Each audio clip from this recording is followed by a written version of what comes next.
Hello everyone and welcome back to another tutorial. Today we're going to see how to buy Solana on Phantom Wallet with Apple Pay.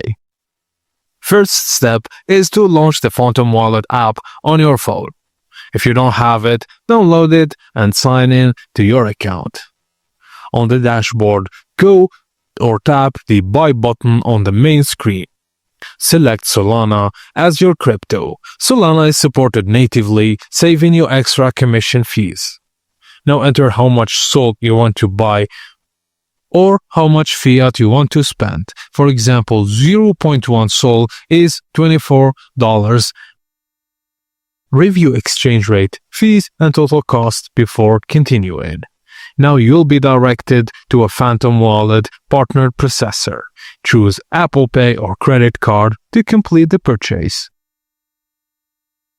Now to receive and use crypto, once processed, Solana will appear in your Phantom Wallet. At the checkout on Gronin, select Cryptomus as payment, then pick Solana from a smooth, direct transaction.